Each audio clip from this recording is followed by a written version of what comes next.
Welcome to the Boomer Briefing Podcast, where we help you solve a critical business issue in 20 minutes or less. I'm your host, Jon Hubbard, shareholder and consultant here at Boomer Consulting. And with me today is Marc Staut. Hi, Marc. Thank you for being on this episode of the podcast.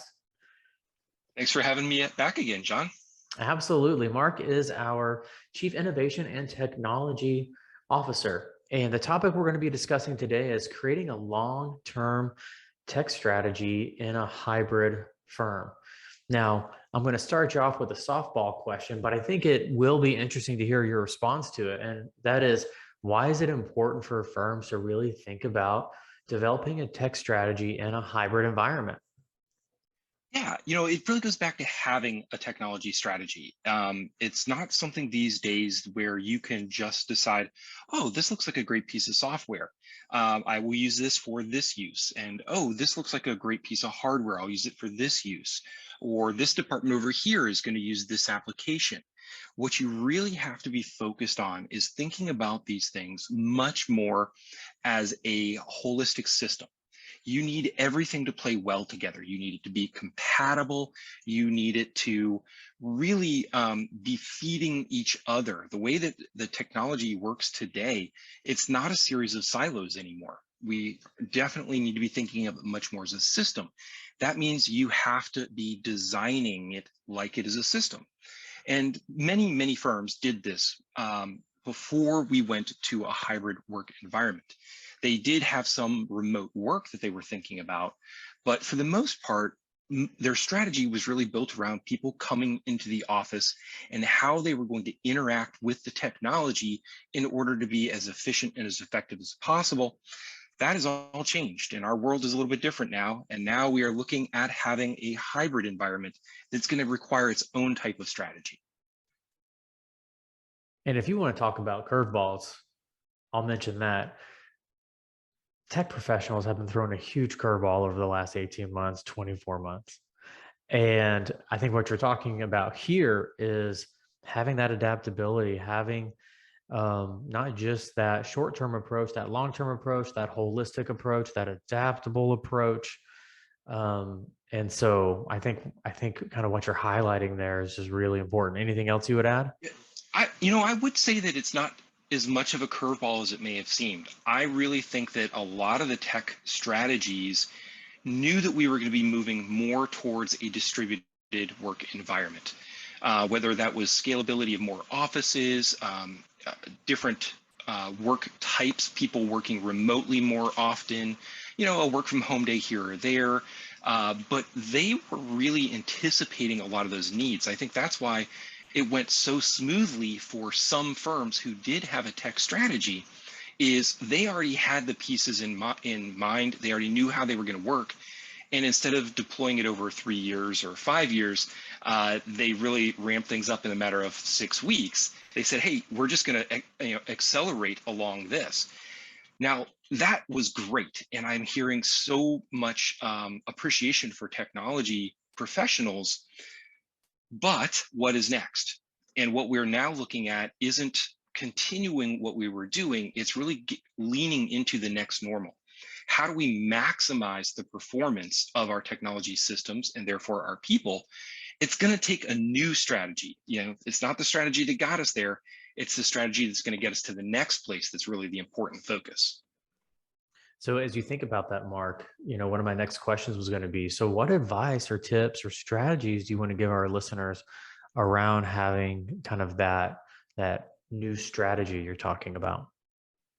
Well, some of the things I think that we definitely learned in 2020 is we were talking about the importance of being in the cloud, and a lot of firms have been moving that direction. Firms that did not end up going to the cloud, or that were a bit falling behind in that area, really paid a stiff penalty there. And we've seen the hyper flexibility and scalability of the cloud. So that is super important. The other thing that we realized is that a lot of firms had done what we call paperless, meaning they had less paper, they'd reduced the amount of paper, but they weren't truly digital. And we need digital completely electronic workflows, end to end, where there is no paper. You don't have to walk anything back and forth to somebody. It just automatically goes from system to system, person to person. That is a real opportunity for maximizing those types of things.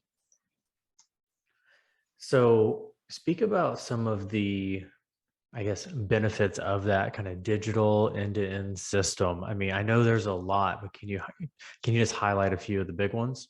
Yeah, how long do we have? Absolutely, we can do that. So the first thing, I've mentioned the word scalable multiple times. And what that really means is that you can grow very quickly. You can add additional resources without having to wait for new servers to come in, new hard drives to come in, new specialty equipment to come in.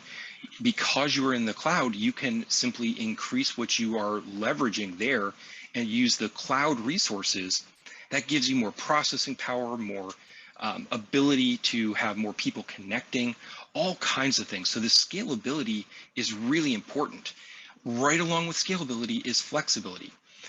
If I am designing an on-premise solution, I'm going to make sure that the people who are closest to that are going to have the best experience. Well, that's not our world. So we are actually now looking at having people who don't just work in our own state. They may be 5 states over, or they may be in 2 or 3 or 4 other different time zones. And so how are we going to have systems that support the flexibility that goes along with that as well? That is also very important. And we can make sure that they have the same experience as somebody who is sitting in the office or sitting in a home office. So that consistency is very important.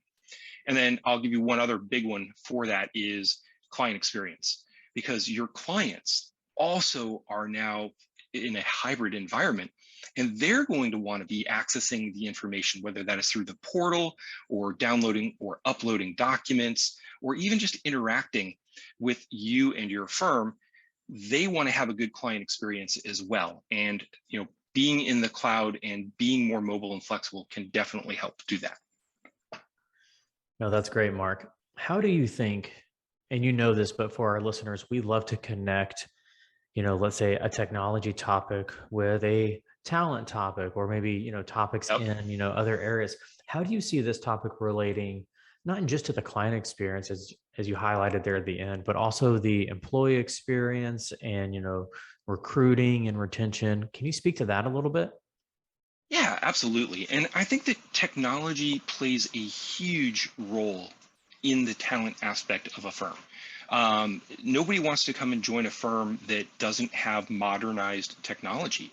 So when you are recruiting people to come and join you and you're competing with other firms and other businesses to get the best talent, they're going to take a look at your systems, and they're going to take a look at how easy it is for them to get in and do their work. And if the technology is an obstacle or a roadblock, that's a problem. These days, we also don't have as much time to interact with each other face to face or in person as we used to. So technology can be a bridge that can help teams collaborate. It can help build culture. It can help you stay connected and feel like you're a part of something, because people want to feel like they're a part of something bigger than they are. Otherwise, they just all be sole practitioners, right? So they want to be part of something, and technology is really what drives that interconnectedness throughout the firm as well. So those are 2 really big ways that it contributes there. Thank you for that addition. That's great.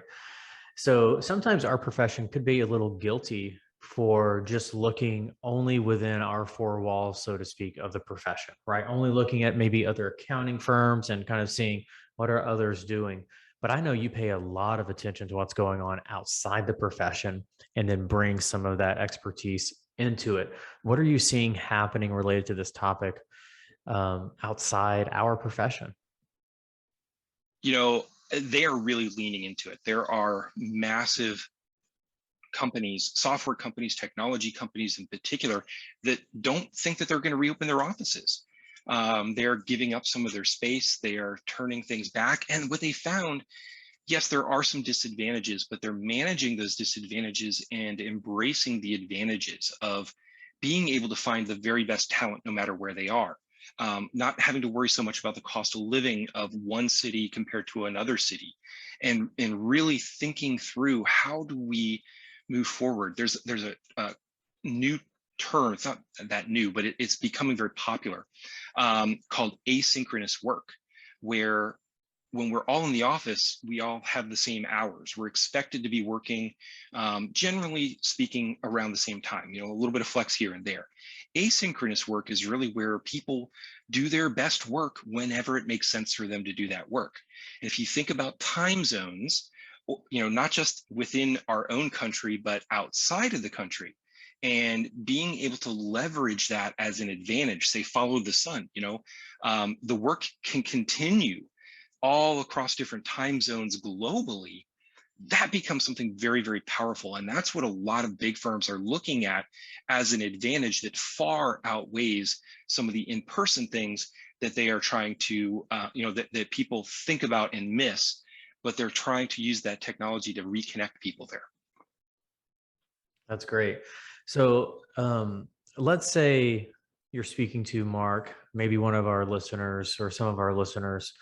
Maybe they're in a firm, mid-sized firm. They have some of their core softwares in the cloud. They made some investments in that area, but now they are really feeling this. We got to get our arms around a hybrid strategy, more long-term approach.